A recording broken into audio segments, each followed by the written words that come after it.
Okay, well, hello, everybody. Welcome to our wonderful evening with Ashley Blooms, the author of Where I Can't Follow. And she says that I can read her bio so I don't leave anything out. I don't. She deserves all of her credit, so I want to make sure I get it all in there.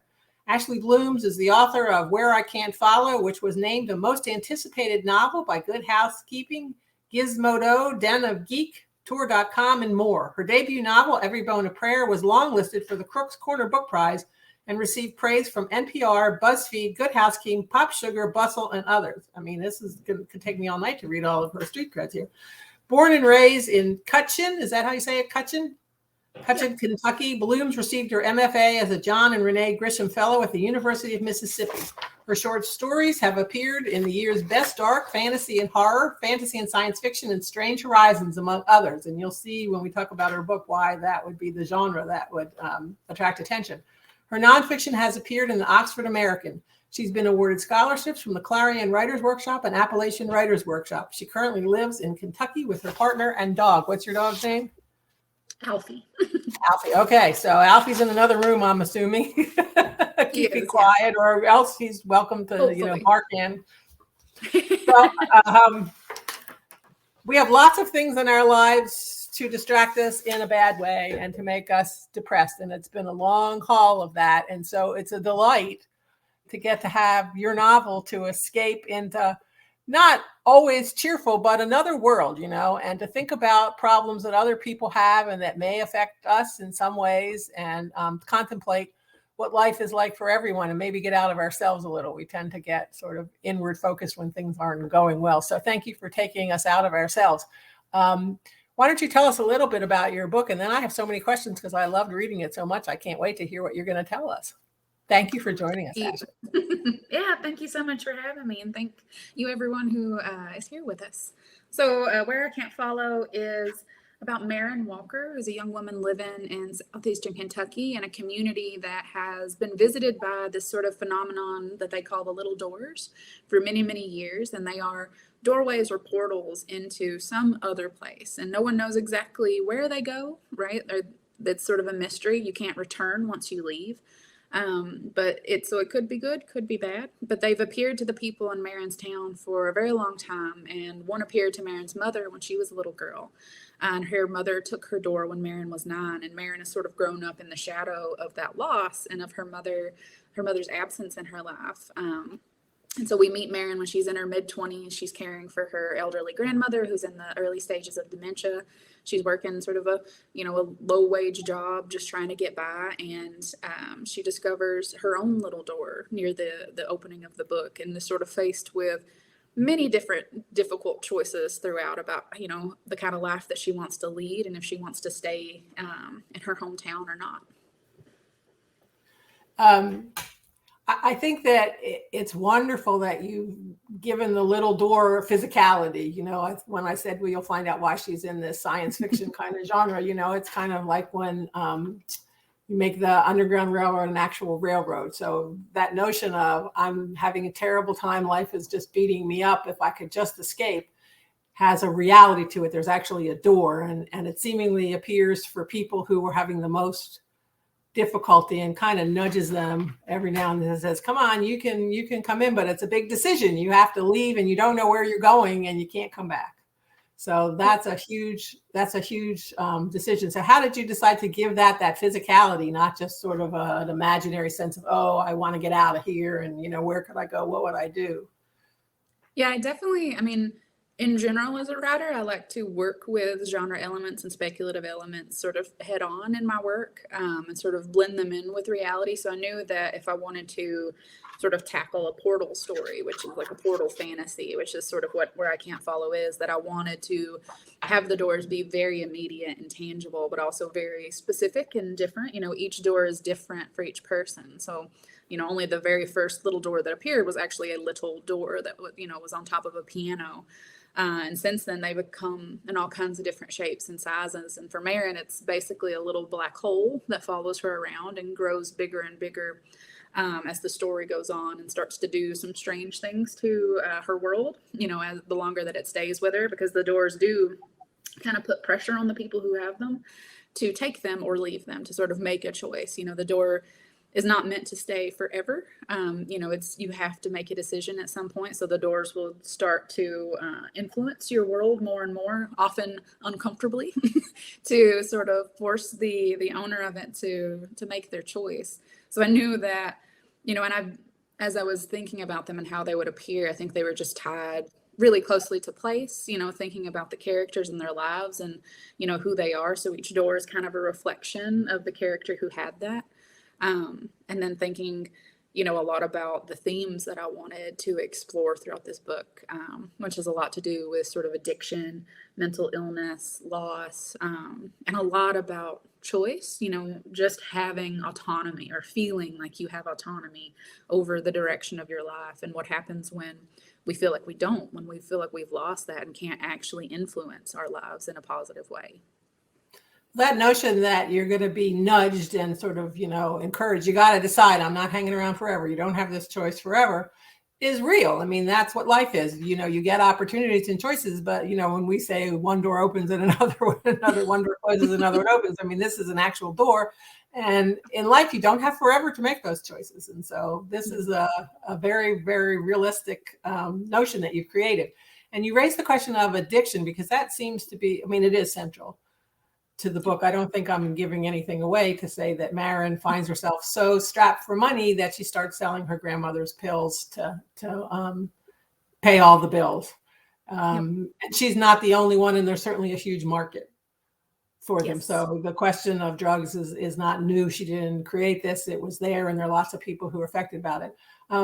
What do you want people to understand about addiction by reading fiction? Fiction is a great way to get people's empathy and to get them to think about things that they wouldn't think about if you beat them over the head with, nonfiction. So what is it that you're hoping to get people to ponder? Yeah, I think you said it, empathy. Like, that's one of my main goals with most things that I write, but especially I think, the first two books is really trying to give sort of a window into that experience. And with Where I Can't Follow, it's a personal story in that, like, southeastern Kentucky, where I grew up, has been greatly affected by the opioid epidemic. So it's something that I've seen and watched sort of completely alter the communities where I grew up in.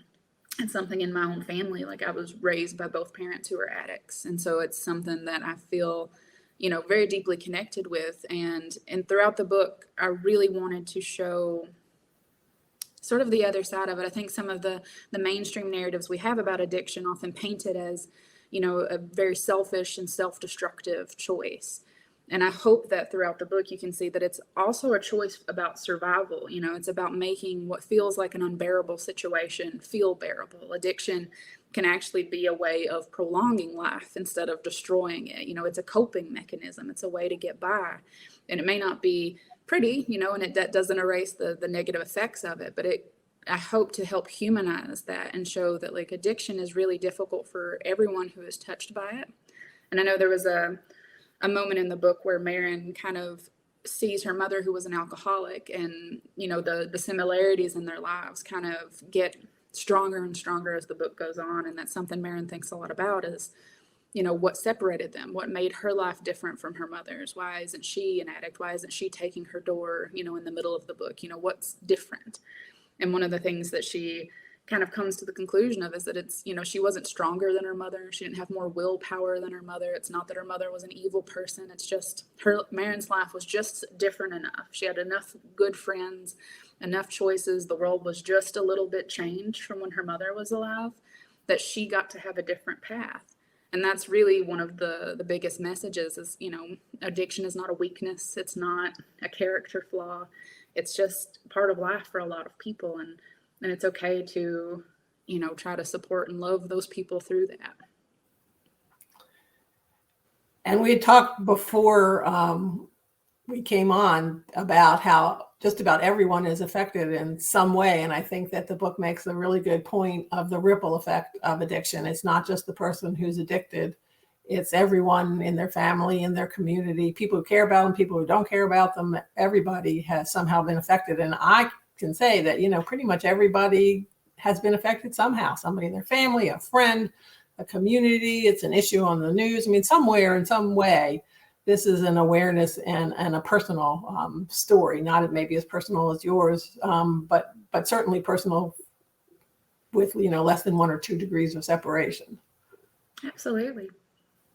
So it also raises the question, because you talked about too, I'm sort of throwing you under the bus here from what you talked about off there, that you left Kentucky and then you came back, and you had this sense that you didn't belong where you went to, and you didn't belong to where you came back to, because, that's hard to go away and come back. And that sense of place really plays an important part in this novel.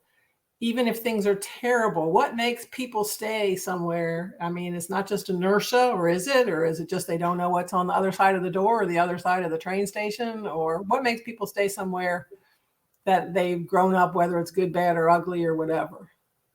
Yeah, I think the uncertainties definitely plays a part. It's the thing even on a nervous system level, as creatures, we are more inclined to be in the thing we can predict than in the thing we can't predict. We would rather stay in a situation that's harmful because it's like, well, at least I know the harm I can expect here. Right. At least I know I can survive it, So I think there's something sort of deeply rooted in us to stay in situations. There's actually, a little bit more keeping us places than helping us leave places.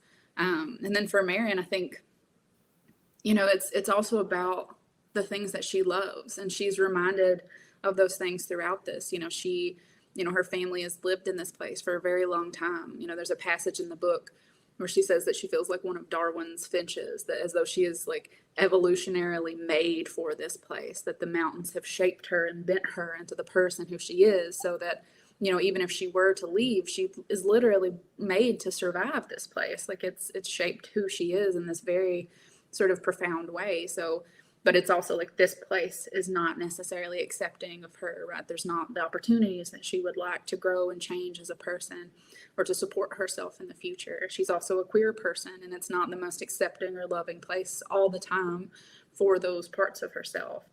So she's sort of torn between all of that, right? It's a beautiful place. It has her home, her family, her community. She's understood there in ways that she's not understood in other places, but it's also, there's a lot that is pushing her away. So it's just that tension, that back and forth that kind of holds her in place.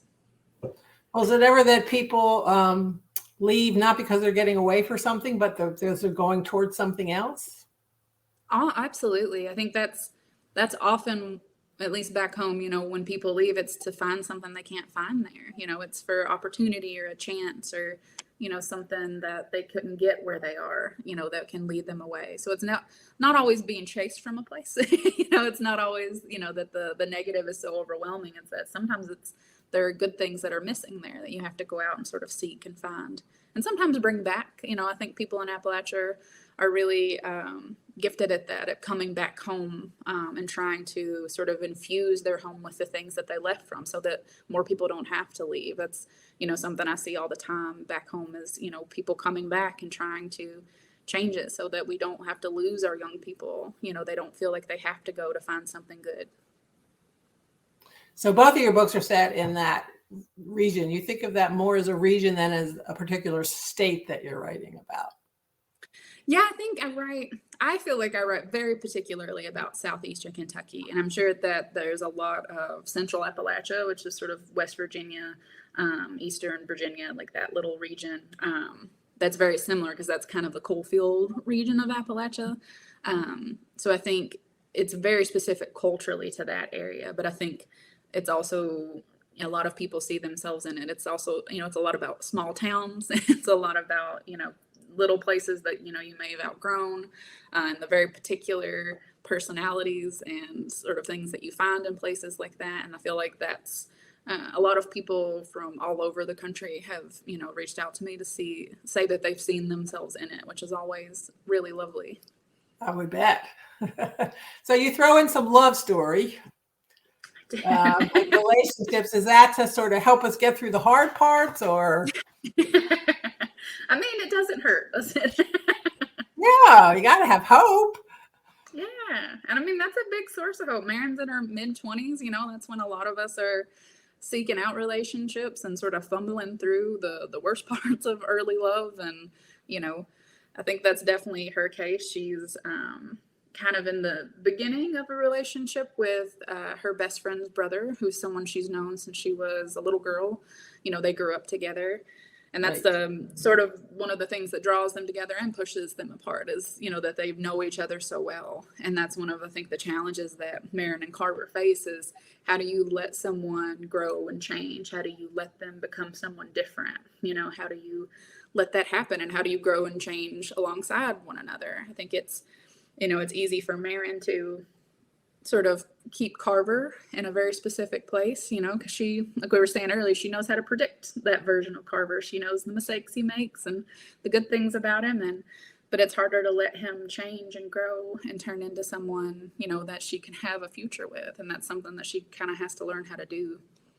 And isn't that a problem in any small town? I mean, statistically, the numbers are limited. Right? Yeah. And everybody knows everybody and everybody's family and everybody's business. So, yeah, that's one of the, again, the beautiful things, right? Is that feeling of belonging and of being seen, but also, sometimes you can kind of get stuck in people's memories and minds as the version of you that you were when you were 18. And then you're a completely different person, hopefully, by the time you're in your 20s and 30s. But sometimes there can be this kind of sort of arrested state that you can get kind of caught in a town that's known you for that long. And it can be tempting to break free of that or, to try to establish yourself as a different person. Or to fall back into that pattern. So there's a certain comfort. Absolutely. Yeah. It's like, if they're gonna judge me for being that, I may as well do it. Might as well do it. So both of your books are similarly set. I'm just getting rid of a message over there to accept my risk. I don't feel like you're that risky. So what was the difference between writing a debut novel and then writing the second novel? There were a few differences. I think the biggest one was when I wrote Every Bone a Prayer, it was just me writing it for a long time. I was unagented when I was writing the book. And so I had drafted a first draft while I was in my MFA program at the University of Mississippi. And then I took it through several revisions. So it was a process of 3 or 4 years, from beginning to end, just with me in the book. And then once I got an agent, we continued through edits and changes and revisions before we went on submission. And so by the time that the book arrived to my editor, it had been put through its paces very rigorously. And I kind of functioned mainly on my own timeline. And so for Where I Can't Follow, it was written on contract. And so I had a much shorter deadline. So it was a very different process. It wasn't just me kind of plugging away on my own, but it was sort of me writing. And I was writing it as Every Bone a Prayer debuted. So while I was talking about Every Bone a Prayer, I was writing Where I Can't Follow. And it was the pandemic, obviously, at that point. And so it was a very different experience than drafting Every Bone a Prayer. So I had to kind of adapt my methods in a lot of ways. I used an outline for the first time and did a lot more work before I started actually writing the story to try to help give myself some scaffolding, a little bit of a safety net underneath me in case something stalled out, because, sometimes it just does. So it was, very different process, but it kind of pressured me to try some things and do things differently than I maybe would have without that deadline. So is it just the deadline, or did the fact that you knew you were going to get published give you a sense of both pressure and freedom? Yeah, absolutely. It was that kind of combination of well, I have to do this, these people have paid me for it and there's no, changing my mind.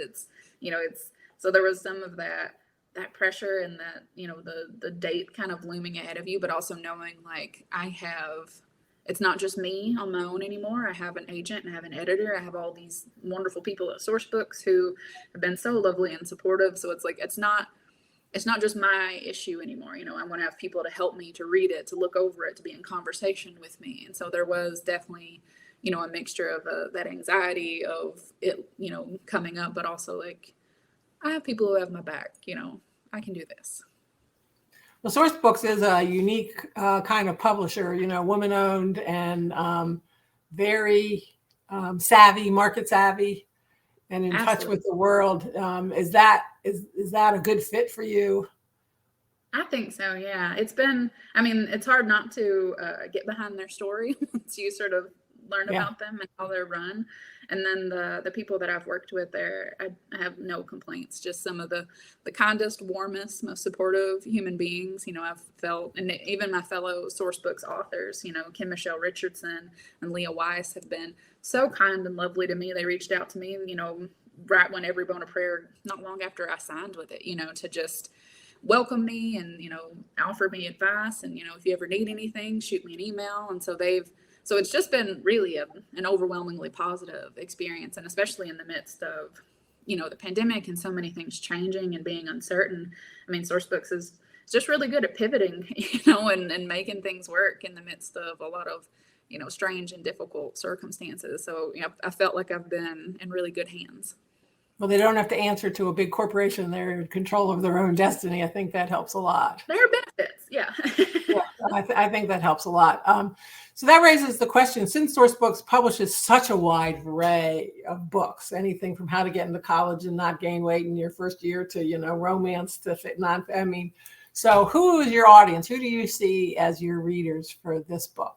I think a lot of women in general. I think it's a great book club book, and I think Sourcebooks is particularly adept at sort of reaching those communities who love a book they can share and talk about afterward, and think they're really great at that. And I think my work fits really well with that format. It's a book, both of the books are books I think that afterwards you have some things to say about. And I always encourage people to talk with each other about it. Readers are really lovely at that. I hope, and I've gotten a lot of wonderful support from people back home. My hometown and everyone around me have been very loving and supportive. The Appalachian writers in the area have been really supportive. So I think anyone from the region will have something to find here. But also, I like to think that, the deeply personal is also the most universal, that it's when we get close to those individual stories that we can all see ourselves. So I hope that people outside of Appalachia who don't know anything at all about it can also see, connections with their own life and family and community. Well, it is interesting that these different regions have their own genre. I don't know if that's true about everything. There's not a lot of Northeastern fiction. I mean, there's Southern fiction, there's Appalachian fiction, there's sort of Western, but, other geographical parts don't have that going for them. So, and I should tell people that it is in paperback and there are questions in the back. There's an interview with you, which is very lovely. And there are also some book club questions, and the questions are fascinating. I often don't like the questions that they ask for book clubs, and I wonder if they've even read the book. And I'm like, I read the book and that makes absolutely no sense to me. But these are questions that really make you think not only about the book, but about your own life. You don't want book club to turn into therapy, but in your own private thought, you can think questions like, well, what would my door look like? And would I take it if I didn't know what was on the other side? And what would I do in the circumstances that Maren finds herself in, pushed to the wall with, an elderly relative I'm responsible for with no money and no way to get out of this terrible situation. So, you always like to think you do the right thing, but you really don't ever know until it's you, right? When you're on the line, it's morality gets really gray in those situations, when you're just I guess that's the test, right? Is what's going to happen. So one reviewer described you as your book says mountain magical realism. And another said that they thought that was so good because it made the reader uncomfortable. How do you feel about those? How do you feel about those comments? Are you the mountain magical realist, and are you happy that you make your readers uncomfortable? I'm totally fine with being a mountain magical realist. I think, that's kind of what I do. I love, the sort of fabulism, slipstream, that whole genre sort of vein is really where I feel the most at home, sort of that blending of the two. So it's definitely what you can expect from me in the future, is some version of that. So I think that's, pretty spot on. And I don't mind making my readers uncomfortable. I think, I'm, as a person, always been inclined to not shy away from difficult topics of conversation. I'm not someone who gets easily sort of troubled by those things. I think it's often in those dark places that we come to know ourselves the most and the people that we love the most. And so I think, riding into those places, especially ones that are marked by shame and silence and isolation, that's something that I feel very personally led to sort of look at those places, because I think that shame it doesn't help anything grow or change. It's not, a force for good in the world. It disconnects us from ourselves and our own experience from each other. And so if there's something, the first book deals a lot with child sexual abuse. This one deals a lot with addiction. And it's like, if we can have honest, compassionate, empathetic conversations and characters and places to sort of look at to help start those conversations and help us kind of untangle those topics, then that's wonderful work. And if it makes us a little uncomfortable, then that's okay. Discomfort won't kill you. It's okay. No, it often leads to something good. If you're uncomfortable, it means there's something you need to be thinking about. Absolutely. Yeah. So even if people aren't having a conversation, I always think of fiction as a two-way street. You write it and we read it and we're interacting. I have to put my life story into the story that you're telling. And everyone, I've learned over 27 years of bookselling that people can read the same book in the way they describe it until they tell me the title. I'm like, I read that book, but I didn't read that book. So everybody brings their own personal life. And so even if they can't discuss these things, they can, in a quiet moment, share those thoughts with the book. And that's a great gift that you've given people. So I thank you for that. Thank you. And I love that. I think it's so true. I want to invite other people to ask questions because I could, monopolize you all night, but that's not really fair. So please type in your questions on the side and we'll share them with Ashley. But while they're thinking and people get shy, can I ask you what you're doing now, or is that too much like, so what have you done for me lately? No, you can ask. So much like I was writing this book while Every Bone of Prayer was debuting, I'm working on my third book, while we're talking about Where I Can't Follow. So it's still in its very early stages. The general sort of setup is that it's set in the 1850s in Kentucky. So I'm going historical, which is the first time I've done that, which is exciting for me. And it's sort of set primarily around the spiritualism movement, which was a religious movement during the time. And that's where we've seen a lot of images of sort of seances and sort of the people holding hands and talking to the dead. There were like knocks and raps that people would interpret. It's also ectoplasm, sort of the photos of women sort of producing this strange substance as they communicated with the sort of other side. So it's set during that time period, and it's about two sisters and their mother, and sort of focuses on their family and journey as they kind of step into their role as mediums. Wow, are you having fun doing the research? It is very fun. Research can be a lot, because it's like, how do you cram all of this information? All of it's deeply fascinating. That whole time period was just wild, with so much discovery and scientific change and progress. And I mean, they were on the brink of war in the 1850s. Like, there was so much happening and so much changing. And so, it's sometimes I've had to rein myself in to help focus on, the most relevant parts. Cause I'm still telling a small story set within this vast backdrop, but it's been really fun to sort of see how they explained spirits and ghosts. There was a lot of wild theories and ideas, and it's really, really fun. Are you getting convinced? It's kind of interesting to see and to see sort of the similarities between sort of some of the things that were happening then and now. I think, currently we're seeing a lot of people turn to sort of astrology and sort of holistic health stuff and different versions of faith. And I think that was a similar sort of thing happening back then. There was a lot of questioning and doubt and uncertainty, and people were turning to new ways of understanding the world and their place within it. So it's always kind of neat to see parallels through time and to think about what that means for us. Well, do you find that, a lot of the research won't ever make it to the book, but you still need to have that in your head to get the context? Exactly. Yeah, I think it helps to have the sort of the vibe, the mood, to sort of try to be immersed in that time period to get sort of the feeling and hopefully have it translate on the page, so it feels authentic to that moment, because I think these characters are being influenced by all of these forces, even if it doesn't impact them on the day-to-day, they're still shaped by all these, strange things that were kind of happening in the world as it changed. So I think it's good to have kind of that wide look and then go really tiny. And they all didn't have a door to escape, so they had to find some other way to go. No doors for them. So let me ask you, what do you read? Do you have time to read for fun? If you have time for read to fun, what do you read? I read very widely. I tend to read a little bit of everything. I've been reading The Song of Achilles recently, which is gorgeous and heartbreaking. And I just picked up, it's The House by the Cerulean Sea. I hope I'm getting the title right, but I'm very excited to start it. I've been reading a lot of poetry. I finished Crystal Wilkinson. She's an Appalachian author. She just won an NAACP Image Award, which was very exciting. But her collection, Perfect Black, I read it recently.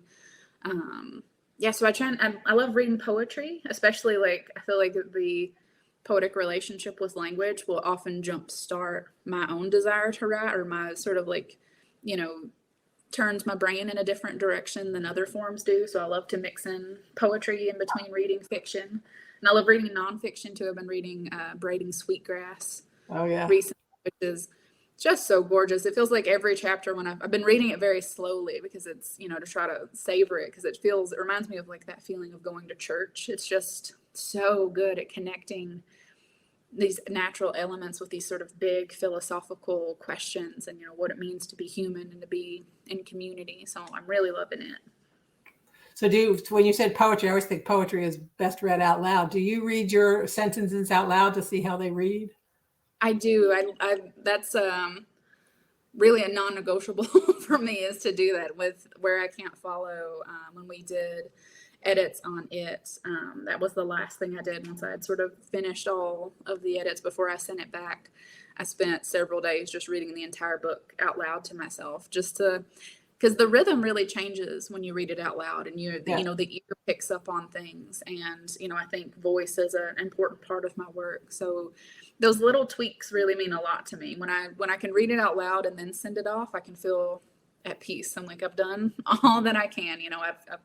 I've touched and interacted with this and in many ways as I can. So that's a really important step for my work. Well, as the reader, I thank you for doing that, because it resonates, and you can tell, because it does have a rhythm and a certain poetry to it.